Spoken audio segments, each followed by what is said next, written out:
Hello YouTube, this is Pinchy08, and today we are reviewing what I picked up at the train show today.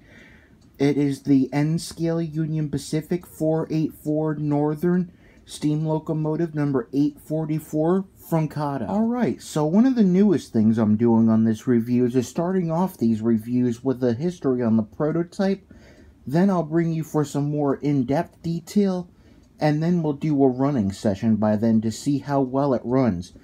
But before I get into the history, I believe we've been known to have these models out for a long time by Kato. But what makes this review much more fun and more unique is that it is equipped with ESU Loksound and a DCC decoder. So yes, this means I do have sound on this locomotive. Alright, so let's move on. Okay, so what makes this locomotive unique is that it is still an operational steam engine. It is currently owned still to this day by the Union Pacific Railroad and has been seen to this very day on all kinds of special mainline excursions. The most notable would be the post-Cheyenne Frontier Days that goes between Denver, Colorado and Cheyenne, Wyoming. But it's been seen on other kind of excursions, and what makes this locomotive more unique, unlike any other mainline steam locomotives, is that this is the only locomotive that has the distinction of being never retired by a Class 1 railroad.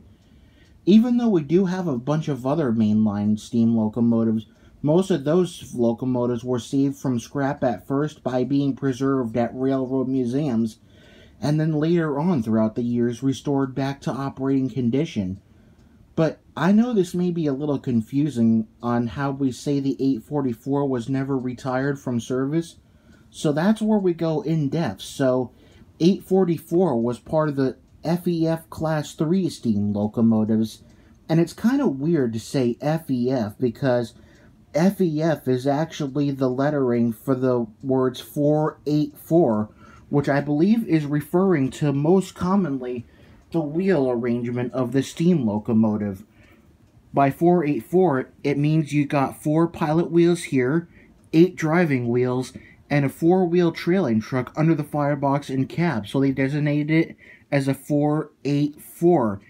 Now, most of the time with these 484 configured locomotives, they've mostly had the nickname Northern, and the reason why is because it was said that the first American railroad that made the first significant use of the 484 configuration was the Northern Pacific.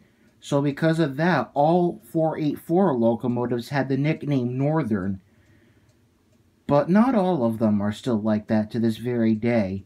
But we like to call them Northerns because the Northern Pacific, that simple. So I will say, back in the day, it was said that the 844 was an amazing steam engine. It was one of the last steam locomotives ever built and operated for the Union Pacific Railroad, and she operated and pulled famous passenger trains like the Los Angeles Limited, the Portland Rose, and the Challenger.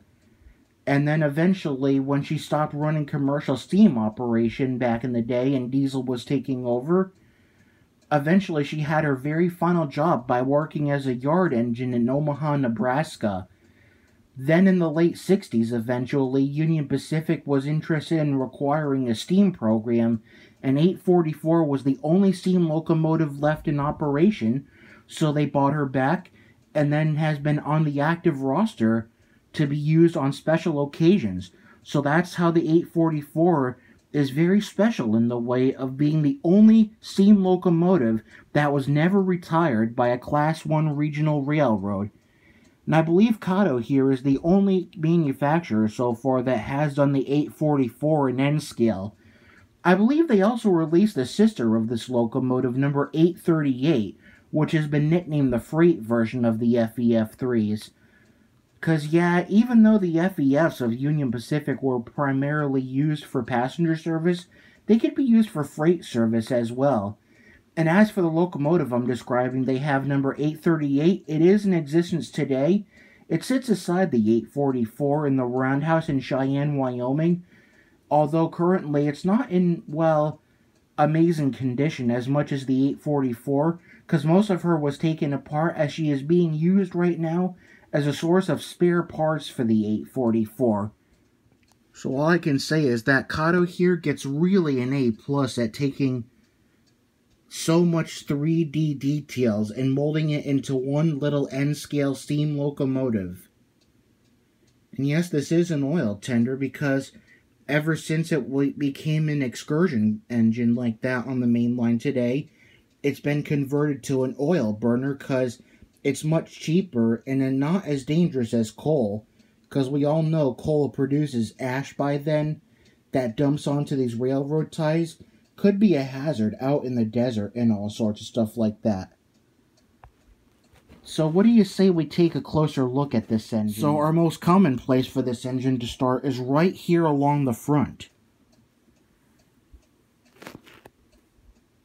So by taking a look at this cow catcher, which is known as the pilot, it's actually detachable. That way you can add a dummy coupler pilot with a dummy N-scale coupler in the event you want to double head the engine. You've got your Union Pacific shield symbol below this main headlight, and I do like how we have the Mars light up here. However, that is not operational. But from what I've heard, we do rail fanners love to call it a Mars light because it's red, but what it's really known as is an emergency stop light. The only time you would really see it light up is only if it's idling or sitting, and only at a standstill position, or if it's in the case doing an emergency stop. For most of the time, it would never be on, so I guess there was never any point in, well, installing a light bulb, but I'm sure most of you model railroaders can definitely put a light bulb up. You can see where we have the classification lights and these number boards that light up atop, which is what I call the flying number boards, and a very beautiful painted brass bell. And then looking here at the top of the smoke box over here, you've got the double smokestack over here, which has been equipped on 844 throughout the years. You got a feed water heater, and then you got your whistle, which is right over there. And then these are known as smoke deflectors. They've been on the FEF3 Class 3s for many years, but not all of them. And one of the facts about the Kato version is that the elephant ears that we railfans call our smoke deflectors, they are definitely removable, but I don't want to remove them in this video at this moment because of the essence of time. So I prefer to just leave them where they are. And then moving around here, you got the sand dome, some pop-off valves, which are molded very well in. You got the dynamo, the steam dome, and plus a fact to tell you is that this cab and all is removable, so you can see an interior detail and all stuff like that. Plus there would have been a screw that actually allows you to remove the shell of this entire locomotive if you had to, well, do maintenance and all sorts of stuff like that. I love the detail on this firebox. And I love these white walled wheels that we have on all 8 of the drivers. It's just absolutely gorgeous. Now, a bit of a fun fact to tell you on the undercarriage of this tender is that most of the time this would have been considered a centerbeam tender, where you've got a truck over here, which is the only one that pivots around points, but then the rest of it would have been as stiff as a centipede. So the configuration of that would have been like a 4-10-0. But let me show you something unique on the underside of the tender. Here's what's unique about the underside of this tender, is that you actually have some other trucks here that are able to independently swivel or rotate freely. So, kind of the same design that Kato took with their Amfleet cars. So, that's the thing I like about this tender, is that as long as it's not a full-on centerbeam tender like I have on my Athearn Big Boy, is that it'll be able to negotiate the tighter curves a lot easier. So, rather than the tender being a 4-10-0, it's a 4-6-4, which makes it a lot more easier to negotiate the tighter curves. And here's another look at the underside of the main engine with the rear truck, the driving wheels, and the pilot truck and all. Okay, and so before we start rolling this engine, we're going to go over the segment BFIMO, best feature in my opinion, a lot like what my friend Eric Siegel does at ericstrains.com. So I think that's definitely the best way to wrap up a review of any scale engine. So the thing to give you about the BFIMO is definitely how they definitely arrange the wheels on the tender, making it much easier to navigate the turns like that.